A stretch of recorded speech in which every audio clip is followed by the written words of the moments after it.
Hey everyone, welcome back to Evony with Genghis. We're in the presets of the rally spot right now. We're going to go over layering. It's super simple.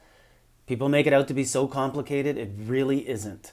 So let's get to it. We're going to go over all four march types and it's pretty simple. So really don't make it too complicated.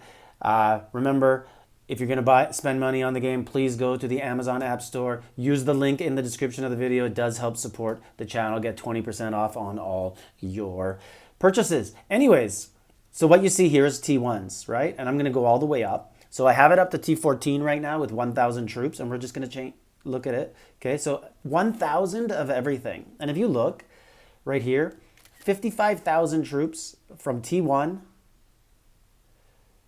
to T14. Right? So really not that many troops that you're committing out of your march size. Oh, I knew that math was off. Why? I was like, why would it end in a 5 and not an even number? So we'll leave the 15s out. Those guys aren't watching this video.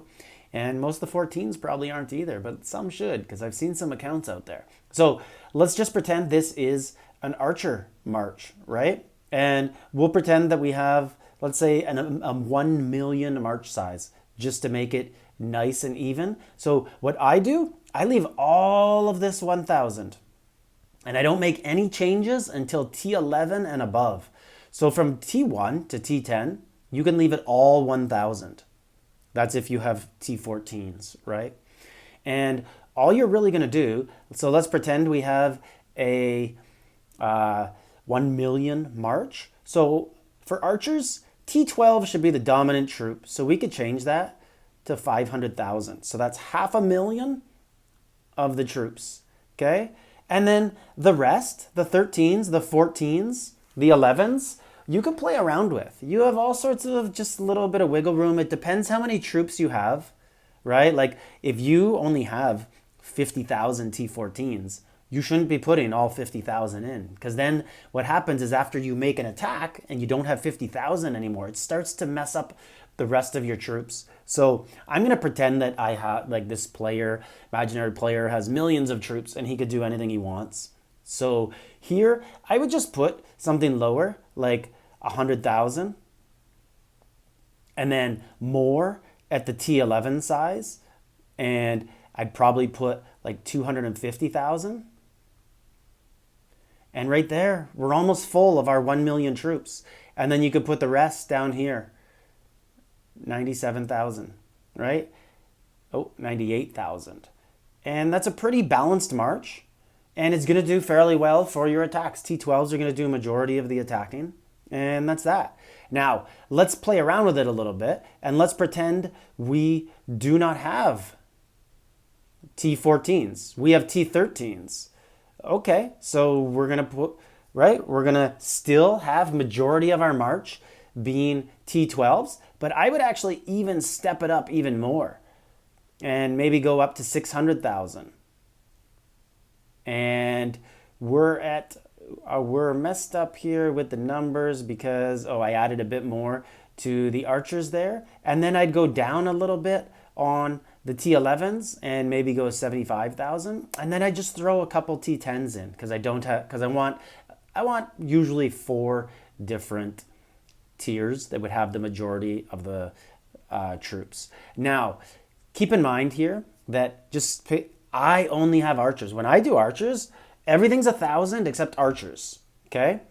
And I do that for every type of troop. I have old videos where I didn't, where I had more siege involved. I also had counter troops. What I mean by that is if I'm attacking with archers, ground kill archers, so I would put some horse in to attack those ground that are going to be attacking my archers. And with all the updates, I really haven't found that there's too much difference when you change things. So now we're going to go over ground and horse. Ground and horse are a little different. It's not T12 dominant marches. It's top tier dominant marches. And the reason for that is different. So we'll go with ground here. So if we have a 1 million march, I generally would go with half of it is the T14 ground, right? And then I'd go 25% is going to be the T13. So I'd have nice and easy numbers because we're working with 1 million. So I'm already at 800,000. And now I would just basically fill in the rest at, I'd put about 180,000 at T12, and then I just fill in the rest here, 17,000, and get to 1,000,000 at T11. So the thing with ground is you have to go with a lot of power. So power wins when you're attacking with ground. So you have to go with the top tier being the dominant one. Now, if you have T13 and no T14, just eliminate that and start with T13 being 500,000, being the 50% troop, and then T12 being the next one. So now let's go with horse. Horse is basically kind of the same. You're going to go very heavy on the top layer. So I would go half of my troops are T14s or 13 if that's all I have. So let's actually do that. Let's pretend we only have T13s for horse. And I'm going to make it 500,000, half of my march. And now the reason is different. It's not because power wins with horses. It's actually just because, for me, horse tend to die on defense really easily. So why not have them die attacking? So send more bigger ones out so you have less power to worry about on defense. And most people tend to have a lot of horse of the highest level because that's what you use to kill monsters, right? When you get to T13 horses, you're like, man, I'm going to make like 2 million of them so I can kill a B14. So that's why you have lots. So I had half of them there, and then I'd go right here, my 25%, and then I'd go right down here, and you guessed it, we're going to have about 180,000 T11s, and then right here, 17,000 of the horse. Now, siege is completely different because for the most part, there is 2 siege marches. And so we're all clear here. Oh, looks like we got a lot of troops at some area here, right here. So siege, you should have 1,000 troops of everything except the march you're going with. Now, so siege 1,000, T1 all the way up to T10, 1,000, and this is going to be a T11 march. So I would just honestly just put it at 950,000 right here and send them all. That's my 1 million march roughly.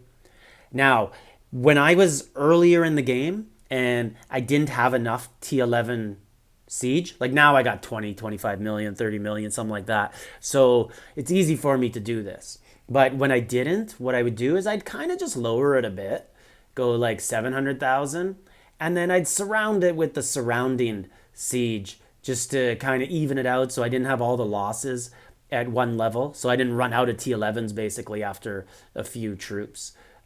We need another 0 there, and we're at our million roughly. So that's basically what you do there, different options. And then let's look at the T13 march. And it's a little different for me anyways. Some people differ on what they do, but I basically go about 75% of the march is going to be T13s when I'm sending a T13. And then I would go with 250 for 25% of the march to be those are horse, to be T14 siege. Let's change that up. So basically that's my T13 siege march. 75% is 13s, 25% is 12s. Now, that's pretty much it for all your marches. I'm just going to do one extra just for fun. And I'm going to do archers, and I'm going to pretend I only have T11 and down. I don't have T12. So realistically, so let's pretend we're down here. We only have 11s. For archers, realistically, what am I going to do for attacking? The most important thing is I'm going to have all these layers, 1,000 of each. And then when I'm here, if I have a million march, I'm going to go pretty heavy here. I'm going to go like 600,000. And then I'm just going to go down here and probably just go like 1,000, 100,000 it should be. And then T8 is getting pretty weak. So I'm probably only going to do like 25,000 down there. And then I'm just going to add a bit more up here and basically put more T11s and get into, so that should be about 750,000. So basically what I'm saying here is when you don't have T12 and above, Just go top heavy like I explained on ground. And now some people out there might say like, whoa, whoa, whoa, that's not how you do it. And I explain it differently to my alliance. That's all cool. I'm just saying what I do. But the most important thing I think we can all agree on is the layers. Make sure you have these layers. And the reason why you need these layers is, let's say you go into battle and you don't have any T1s or T2s because you forgot to put some layers in. What's going to happen? So you're going to go in without these. And the enemy defense who has T1s and T2s, they're free. They don't have to attack T1s and 2s in the first round. So they could all gang up on your T3s and kill them off really fast. And then they could gang up on your T4s next round and your T5s. And it just multiplies the effect every single round. So you have to go in. But most people who would go in without layers, like this is my March right now is set up for a buff, so I don't have layers right now. I'd have to put the March buff on. So I have nothing under T12. So that would mean if I attacked, everything from T1 to 11 on the defense would immediately start attacking my T12s. So I'd be in trouble. So anyways, that's what I do for layers. Talk about in the comments. Do you agree? Do you do very similar stuff with your layers? Let people know. And next video, going to be stamina. We got pans coming up. People need stamina. Ymers next week. So anyways, like, subscribe, leave a comment.